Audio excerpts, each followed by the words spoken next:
Bonjour et bienvenue dans la présentation d'une nouvelle étude de Charles Dancla. Nous en sommes rendus à l'étude numéro 15 si vous travaillez avec la version des éditions Combre, ce que je vous recommande. Alors, cette étude numéro 15, elle est particulièrement intéressante et vous en tirerez spécialement beaucoup de bénéfices avec celle-là. Tout d'abord, je vais vous la jouer et on parlera en détail des petites difficultés après. Mais d'ores et déjà, même en vous la jouant, je vais utiliser une machine que l'on appelle un métronome qui est ici sur mon téléphone portable, ce qui n'est pas le mieux du tout. Je vous recommande d'en acheter un et qui sonne vraiment très fort. Alors, pourquoi le métronome? C'est parce que dans cette étude, on travaille beaucoup la régularité. Nous avons, sur un rythme à 4 temps, des croches, do, ré, qui se transforment en double croche. Donc, les doubles croches doivent être exactement le 2 fois plus rapides que les croches. Do, ré, do, ré, do, ré, do, ré, do. Puis après, vous avez deux noires et une blanche. C'est tout bête. Mais ça demande beaucoup de maîtrise. Donc, voilà, c'est parti, je vous la joue. Là, j'ai pris un tempo pas si tranquille que ça. Donc, pour pouvoir jouer le morceau, pour travailler, on mettra plus lentement. Hein. Là, j'ai mis à 75, mais je pense que pour travailler, ça sera trop rapide. Mais là, c'est pour jouer.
Voilà. Alors vous avez vu, il y a vraiment cette régularité qui est travaillée dans ce morceau. Souvent quand on voit des doubles croches, on a envie d'aller beaucoup trop vite, alors qu'il ne faut juste aller que 2 fois plus vite pour les doubles croches que pour les croches. Et aussi quand il y a des nuances, dès qu'il y a des nuances fortées et qu'on joue plus fort, ça donne envie de jouer plus vite. Donc, le métronome absolument indispensable. En dehors de ça, Charles Dancla, toujours aussi carré, vous aide à poser vos notes, vos doigts pour jouer des notes plus justes. Et ça en fonction des tons et des demi-tons. Vous vous rappelez des tons et des demi-tons. Au début...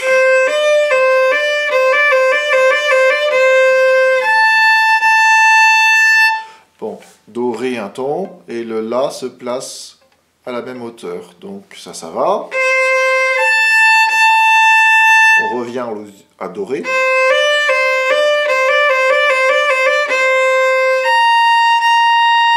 C'est le si bémol qui est intéressant. La mesure 2, vous jouez Do La La. Et le Si bémol se place avec le quatrième doigt et normalement à la hauteur collé contre le troisième doigt si on le jouait juste après. En fait, vous jouez Do. Et après vous faites... Faut penser à resserrer, faire comme si on resserrait le quatrième doigt contre le troisième. Ah bien sûr, l'arrondir. Mais juste avant, vous jouez Do Ré. Donc en fait, comme le La et le Ré sont à la même hauteur, le Si bémol est assez rapproché.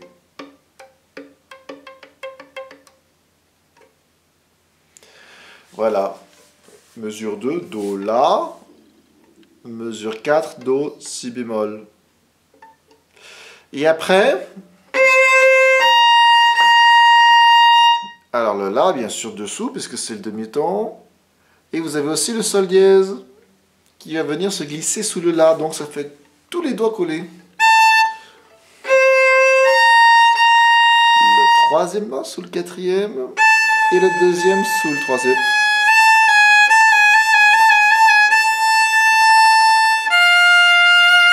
Et bien sûr, le premier doigt en recul pour le Fa. Ce qui veut dire qu'on écarte bien le troisième doigt. Puis il y a le Do dièse bien serré. Et le Si bémol qui est à la clé, n'est-ce pas? Donc, premier doigt reculé. La, Si bémol, Si bécard, Do dans la mesure 9.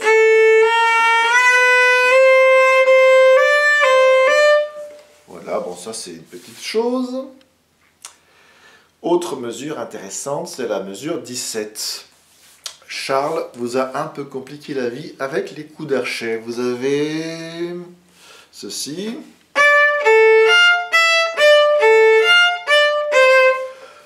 Une note piquée, 2 croches liées, 2 croches piquées, 2 croches liées. Il est possible que cela vous crée un peu des difficultés au départ. Un petit conseil, je remets le métronome, je le baisse un peu pour être dans un tempo de travail.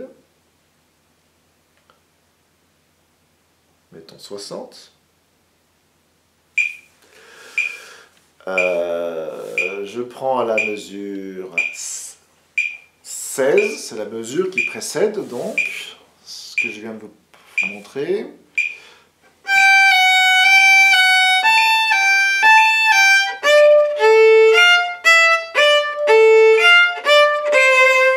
Alors voilà, si cela vous crée des complications, donc vous pouvez aussi le travailler dans un premier temps en mettant toutes les notes détachées de la mesure 17.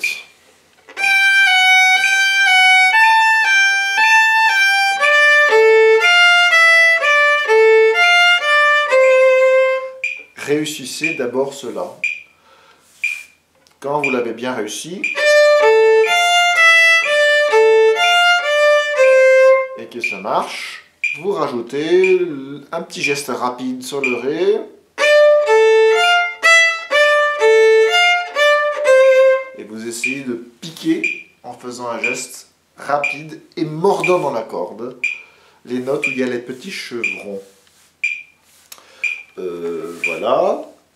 Puis enfin, la chose intéressante aussi que Charles vous fait travailler, c'est la fin. Vous avez du mécanisme. Qu'est-ce que c'est que le mécanisme? Vous avez, je prends la mesure 30, la dernière ligne, les 4 dernières mesures.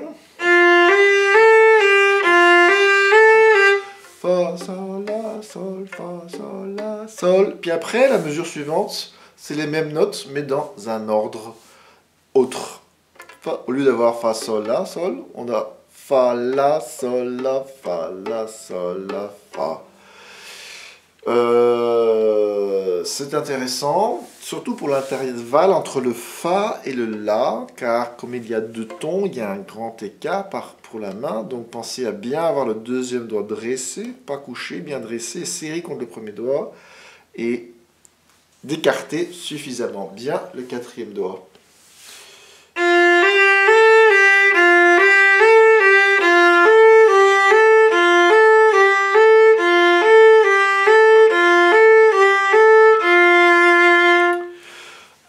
truc pour travailler le mécanisme. Travaillez en reposant le bras qui tient l'archet, il fait rien.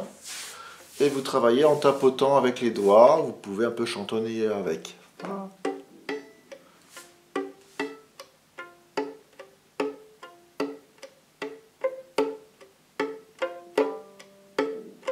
On entend un petit peu les notes en tapotant. Voilà. Ça aide à se concentrer un petit coup que juste sur les doigts de la main gauche et sur les notes. Et en général, quand on prend l'archet, après, eh bien, en général, c'est plus facile. Eh bien, écoutez, je crois que j'ai fait le tour de l'étude numéro 15. Je vous souhaite un bon travail avec. Et vous donne rendez-vous à une prochaine étude de Charles Danglars. Au revoir.